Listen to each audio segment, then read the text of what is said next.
In Book 25 of his Natural History, Pliny the Elder, who was one of the leading scientists of his day, gives a physical description of the plant we know as vervain and lists its medicinal properties. He then spends about twice as long as he did on the plant describing all of the ways that the magicians who he thinks are misguided use the plant in their magic and rituals. He actually writes extensively throughout the Natural History all about how the magicians don't know what they're talking about, particularly when it comes to herbalism.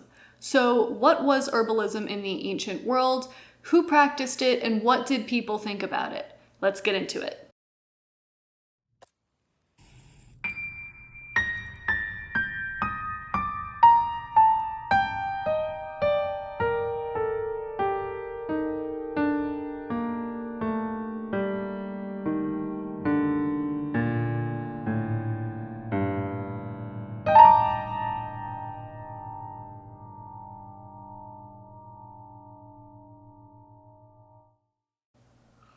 Welcome to Hearth of Hymonia. My name is Kate. Today we are going to be talking about herbalism. Now this is just going to be a general overview of herbalism in the Greco-Roman world. I'm not going to get into specifics too much. I'm just going to talk kind of conceptually about what it was, who practiced it, other related disciplines, and the general overall feeling towards herbalism in the ancient world. Now when we're talking about herbalism, much like in the modern world, we need to start with its connection to medicine. So the topic of medicine and magic in the ancient world is quite a large topic, but for today, all we need to say is that they are related to each other. There's a lot of overlap between the discipline of the culturally centered, codified practice of medicine itself that was studied in academies and things like that, and the more magical folklore side of remedies that were passed down from generation to generation, things that were done in the home or in the local area, the village or the town, that may not necessarily have made its way into the academy. Now, in the modern Western world, we don't really think of herbalism as part of traditional Western medicine. Most often, if you have a stomach ache, you're not going to reach for ginger, you're going to reach for Pepto. But back in the day, back in ancient Rome and ancient Greece, professional medicine, the professional field as we know it, the doctors, the nurses, would have relied very heavily on the medicinal properties of different plants. One of the most famous doctors of the ancient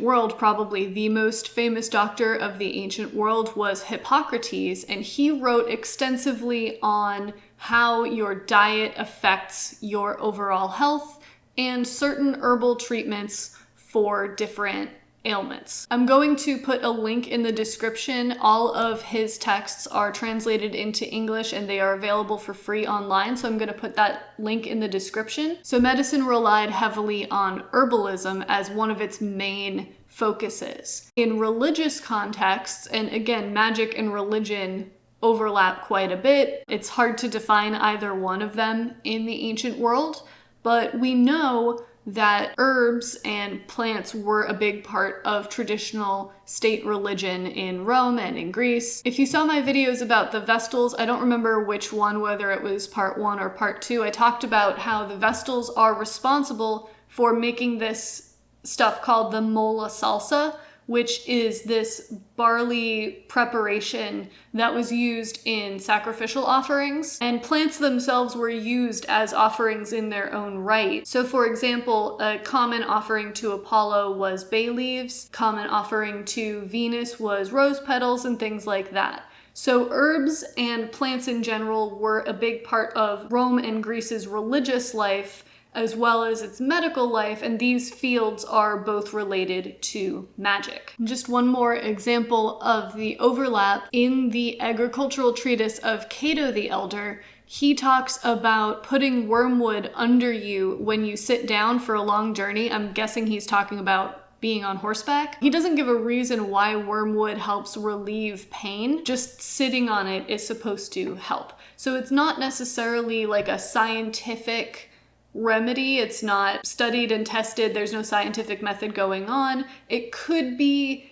more in the realm of folk remedies, but Cato the Elder is the Roman of Romans. He's like very much involved in the central apparatus of Rome, whereas folk medicine and home remedies were more on the fringes. At least we think of it that way.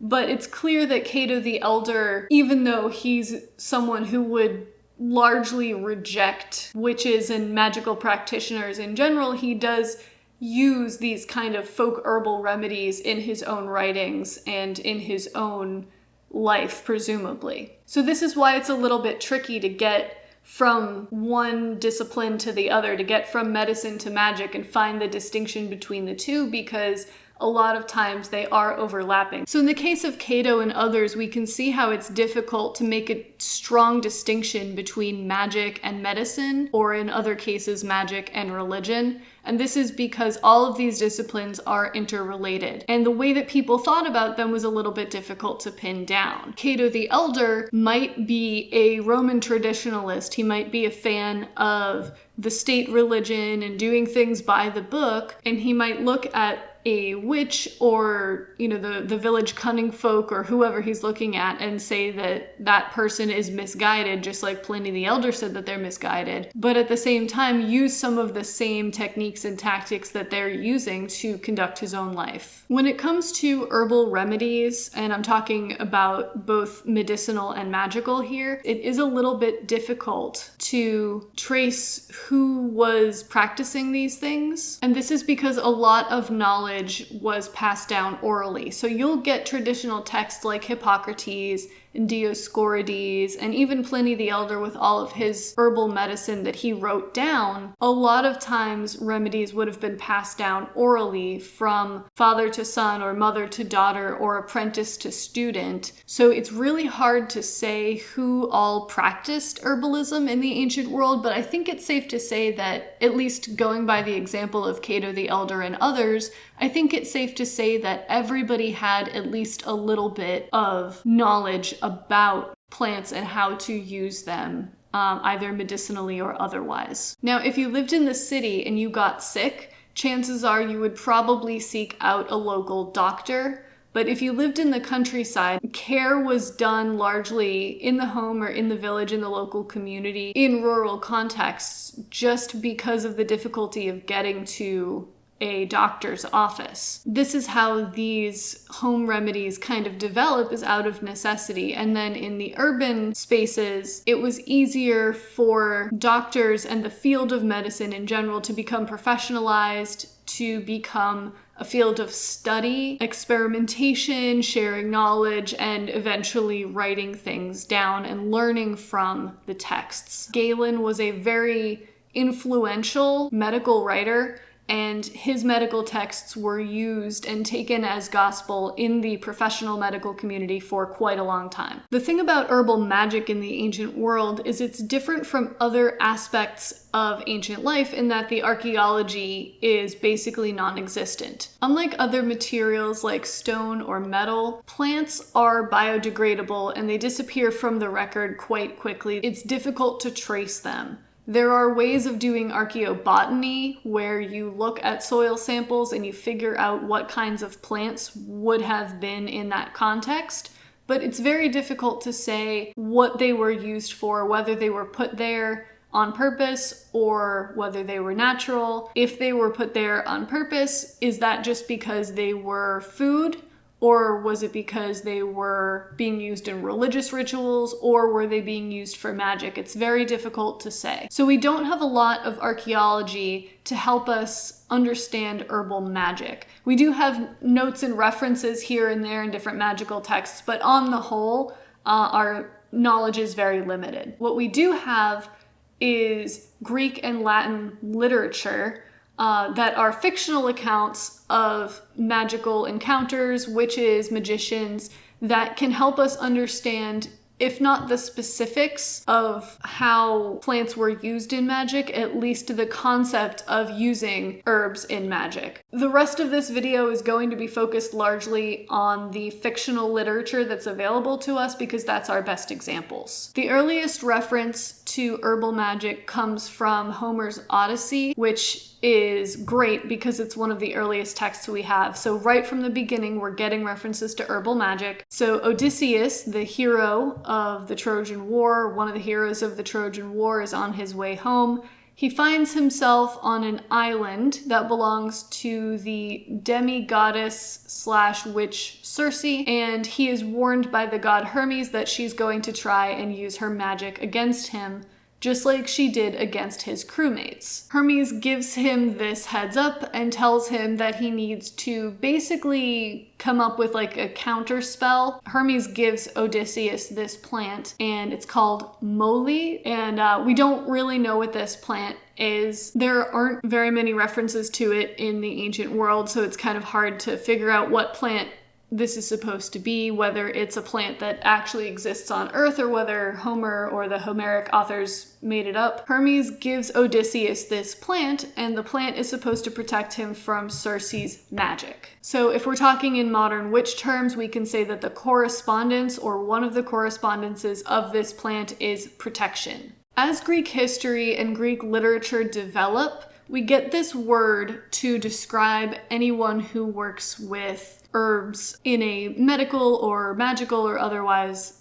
context, and the word is pharmakos in the masculine and pharmaka in the feminine. I will be spending more time talking about the feminine, and I'll explain why in a minute. Now, if pharmakos and pharmaka refer to people that work with herbs, then pharmakeia refers to the act of working with herbs in general, or the sort of general concept of herbalism. Now, this has a positive and a negative connotation in Greek literature because pharmakeia, and if you're thinking pharmacy, you're on the right track. Pharmakeia can be translated as like herbal remedies or herbal medicines. It can be translated more simply as drugs, not in the sense of like bad drugs or hard drugs, but in the sense of like drugstore. So again, pharmacy. Or on the negative side, it can be translated as poison or poisoning. It is both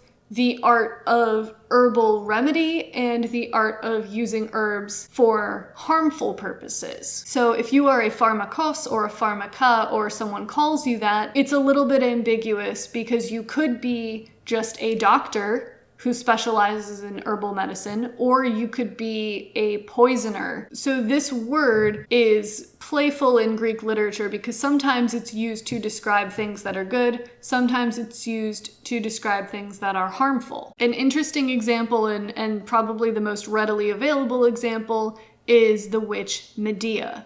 So Medea comes up quite a bit in Greek literature and in Roman literature later on. She's probably the ancient world's most famous witch, and one of her defining characteristics is that she is a pharmaka. She is an expert in herbs. Now, in her case, because of other contextual things, we know that this is herbal magic. In the Argonautica, written by Apollonius of Rhodes, this is kind of a later text. Apollonius tells us that Medea learned her art, learned pharmakeia from Hecate. So it's a magical thing that is given from the gods to humans, and in this case, from the goddess of witchcraft to Medea, who is described as a priestess of Hecate, but she also is thought of as a witch. In the Argonautica, she's painted in a very positive light. She uses her herbal magic to help the hero of the story, Jason, accomplish the tasks that he needs to accomplish and make it out of danger alive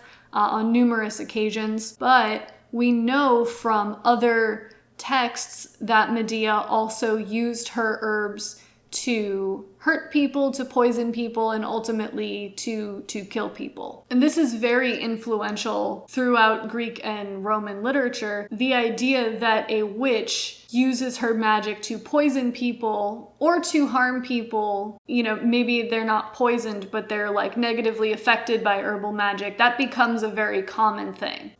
Another example from Greek literature, and actually from the same time period that the Argonautica is written, is a poem by Theocritus about a woman named Samitha, who he says is a witch. Samitha is brewing a potion to bring her wayward lover back to her, and she's explaining the whole story as she's creating the potion, and she uses things like bay and barley.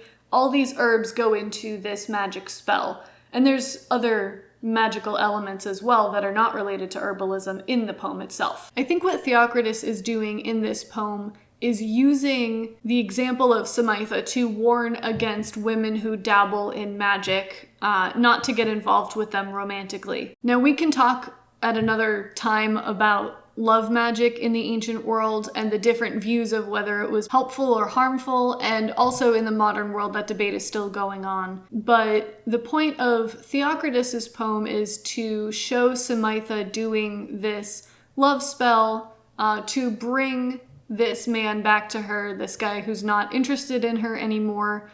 She's very upset, and she's using all of the tools and powers available to her to make this happen. I bring this up only because I've been reading this poem a lot lately, and I've been thinking about it a lot lately, so I just wanted to throw that in there. So the last Greek example I'll give before I move on, and he's not exclusively Greek because the Romans write about him as well, is the figure of Orpheus. So most people have heard of Orpheus. He's most famous for being this particularly skilled magician. Ooh, that was a Freudian slip. He's most well known for being this particularly skilled musician whose music has magical qualities to it. So he can control animals, he can move rocks and everything just through the power of song. In the Orphic tradition, there's a lot of writing that is attributed to Orpheus himself that talks about herbs. Now, I'm not going to get into it too much, but that's just another connection between herbalism and magic in the Greek world. So now let's talk about Rome. By the time we get to the Roman Empire, so around the 1st century BC, 1st century CE, the term herbs, at least in poetry, largely comes to be associated with witchcraft, and it's used as a euphemism for magic. It's a way to refer to magical practitioners without necessarily using the word magus or maga, or even strix, which was a word for witches. We'll get into that another time. There's a ton of examples of herbal magic in the Roman world. I'm only going to talk about a couple, and not all of them come from poetry or fictional writing. The first one that I'm going to talk about is from my favorite Latin poem of all time. It's called the Bellum Civile, or the Civil War. It's written by Lucan, who is a poet living in the time of Nero. It's a miserable, wretched poem, and I love it so much. I'm like the only person in the world whose favorite poem is Lucan. It's notoriously difficult to read, and it's just dreary and dark and depressing. But there's so much cool stuff in it, and one of the cool things is that in book 6, Lucan talks about this witch named Erichtho. And Erichtho is like the super witch of witches. She's the baddest of the bad. She like hangs out in graveyards and like eats dead bodies and kills people to like use their eyeballs and spells and stuff. Like, she's great. Love her. She is doing a spell for Sextus Pompey, who is looking for a prophecy. So he goes to Erichtho and says, hey, I need a prophecy. And she says, I can hook you up. This is an opportunity for me to play with dead bodies. And that is exactly what she does. I'm not going to get into the whole spell that she does just because it's long and complicated and it's not really the subject of this video.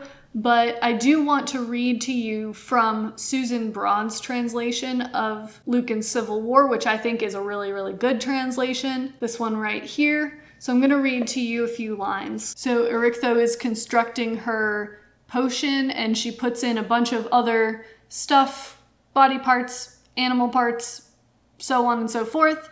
And then to this she added common poisons with names, then put in leaves drenched in spells unspeakable, and herbs her foul mouth spat on at their birth, and venoms of her own creation. So she adds common poisons with names. This is basically well-known magical potion ingredients that have baneful effects. Then she put in leaves drenched in spells unspeakable. So she is taking whatever plants, and it's a little unclear what plants she's using, but she's taking these plants and she is enchanting them to have a particular correspondence or to have a particular effect. And herbs her foul mouth spat on at their birth. So these must be homegrown magical ingredients that she is training to be harmful. Now, I should point out, the whole point of everything Lucan writes is to be like gnarly, super like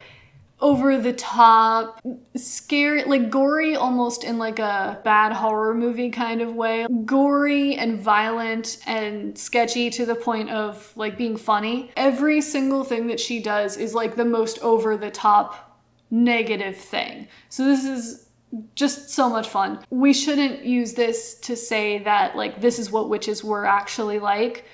This is just her. And then lastly, she says venoms of her own creation. The word that Lucan uses here is venenum. Susan Brond translates it as venoms. You can hear the similarities there. It is the word that is often used for snake venom and things like that, but it can also refer to poisons. So it's unclear whether this is snake venom. It says venoms of her own creation, so presumably not. Presumably these are poisons that are homemade. So she's adding all of these terrible things into this potion to make this prophecy for this guy Sextus Pompey. So the idea of poisoning, and particularly the idea of women poisoning people, was a very common literary trope in Rome. So it leaks even into genres like biography. So Suetonius, who writes the 12 Caesars, the biographies of the first 12 emperors of Rome, whenever he describes a woman who does something bad, he often will say like she poisoned people. Or if someone gets poisoned, the assumption is that Augustus's wife Livia did it because she was ambitious, or Agrippina did it, the mother of Nero, wife of Claudius,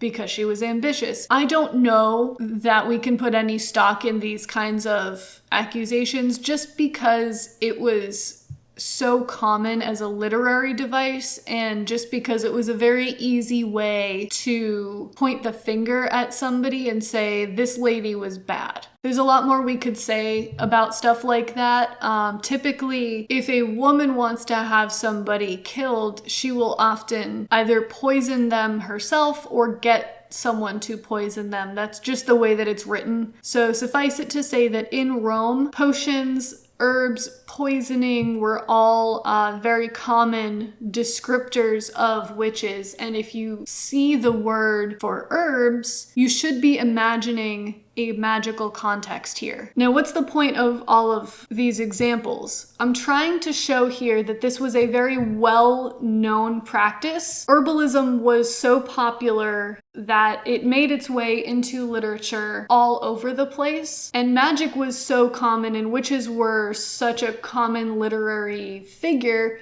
that, of course, herbal magic specifically, as opposed to herbal remedies and medicine, and things like traditional religious offerings, this came up so much. It was a major part of society, whether people liked it or not. It's hard to say on an individual level what people thought about herbalism. The only voices we have are literary voices, and these are from a very small representation of the larger population. So did people largely favor herbal magic or try to avoid it? It's very hard to say.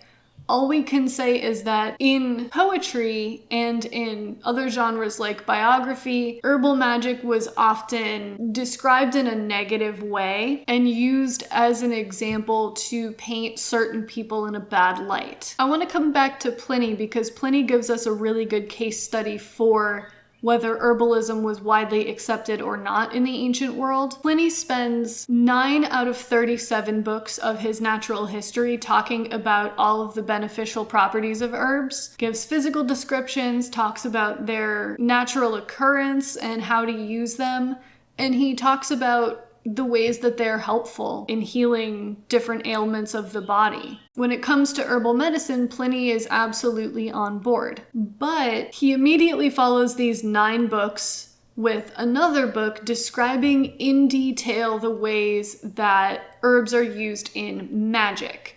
And he says this is all dumb and you shouldn't pay attention to it. And the magicians are either stupid or they're deceptive. They're trying to trick you out of your money because you're paying for their services, and it doesn't do anything, it doesn't mean anything. He says that magic itself was developed by people trying to do medicine, but either couldn't do it because they weren't smart enough, or they wanted to make claims that they couldn't support for financial gain. This is a very common accusation against magicians, is that they're just like basically taking advantage of people. It's kind of like the Instagram scammers. If you're a witch on Instagram, or if you follow witches on Instagram, you'll constantly see, another imposter account is taking my photos and trying to take people's money pretending to be me. This is the impression that most people in the ancient world, most writers in the ancient world give about magicians, is that they are scam artists who are like sliding into your DMs trying to take your money by making promises that they can't keep. Or they're just failed medical professionals. Now, of course, the problem with this is that magic did not develop as like a failed attempt at medicine. We know that magic existed throughout human history, and it grew up simultaneously with medicine, sometimes overlapping, a lot of times not overlapping. It wasn't like medicine came first and then magic looked at medicine and then like did its own thing. So this is kind of a disingenuous argument. I don't know if Pliny actually believes this or if he's just saying this. I think with Pliny and with others, the issue is not whether using plants for different applications is good or not. That's never really the question. I think it is the question sometimes today, because there are people who think that, herbalism doesn't do anything, although it's clear that it can have an effect. But in Pliny's case, and in the case of other people in the ancient world, I think that the argument is less about herbalism itself and more about the way that we approach plants and what we claim that they can do and what we believe that they can do. Remember, Pliny is a scientist. It is his primary goal to observe things and then make arguments, make assumptions on the basis of his observations. With magic, it is very difficult to prove that because you put herbs in this potion, that is why your wayward lover came back to you. It is very difficult to say that the ritual that you're carrying out has the effect that you say it has. If you are doing a ritual to bring rain, for example, and then it rains, it's very hard to prove that that ritual caused the rain. But if you have a stomach ache and you eat some ginger and your stomach feels better, and you say, hey, last time I had a stomach ache, ginger helped, and then a bunch of other people eat ginger when their stomach hurts and then their stomach feels better, that's a more observable phenomenon. So I think what Pliny is suggesting here is that you really need to be careful in the way that you describe the effects of plants. You really need to be careful about what correspondences you assign to plants, because in his view, if it's not observable, it's not real. So I think that's what Pliny's getting at. However, one of his most famous lines, at least famous among people who study ancient magic, he says there's no one who isn't afraid of being affected by magic. Now, that's not a direct translation. I'll put the Latin and the English on the screen here. Everyone is afraid of magic. Is he including himself? What do you think? Let me know in the comments down below. And if you liked this video and you want to see more, I do plan on doing more magical content on this channel, so if you like it and you want to stick around, you can subscribe. Thank you for watching, I really appreciate it, and I will see you in the next video.